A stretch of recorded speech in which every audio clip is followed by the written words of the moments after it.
The South Korean president is now back home, having wrapped up his trip to Europe. That included a surprise stopover in Ukraine, aligning with like-minded partners. Our foreign affairs correspondent Bae Eun-ji explains more on what this trip means. After wrapping up his 8-day-long trip to Lithuania, Poland, and Ukraine, President Yoon arrived in Seoul at about 5:30 a.m. on Friday morning. During his visit to Ukraine over the weekend, the president promised that South Korea will provide more non-lethal military supplies and over $200 million of humanitarian assistance and financial aid to rebuild the war-torn country. Traveling a total of 27 hours by road and rail to reach Ukraine from Poland, Yoon became the first South Korean leader to visit a nation at war. 대한민국은 우크라이나의 자유와 평화, 번영을 가꾸는 동반자가 될 것이며 나아가 우크라이나와 함께 세계의 자유, 평화, 번영에 함께 기여하는 믿음직한 파트너가 될 것입니다. 그 희망찬 미래를 향해 저와 젤렌스키 대통령은 더욱 긴밀히 소통하고 협력해 나아갈 것입니다. While holding talks with the Ukrainian leader, Yoon pledged to expand supplies of critical equipment for Ukrainian forces and support recovery and counseling for children traumatized and violated by the ongoing war.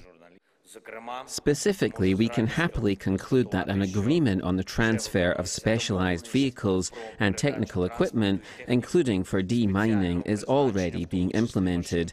This helps us preserve human lives. Thank you, Mr. President, for new initiatives on financial, technical, and humanitarian aid to Ukraine.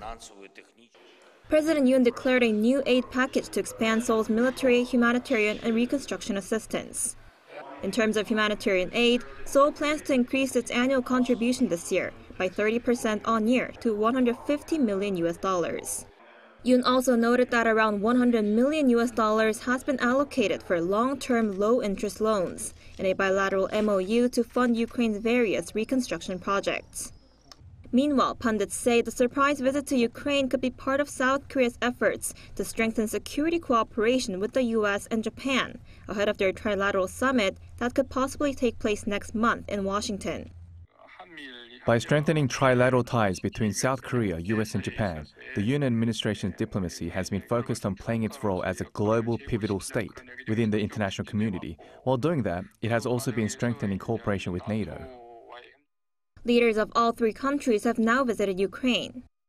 Before stopping by Kyiv, President Yoon visited Lithuania, where he attended the meeting of NATO country leaders that was extended to invited nations. Addressing world leaders, he called for stronger condemnation and response to North Korea's nuclear and missile threats. Then in Poland, Yoon held a summit with his Polish counterpart, Andrzej Duda, and established a three-way system with Ukraine to support its post-war reconstruction efforts. Bae Eun-ji, Arirang News.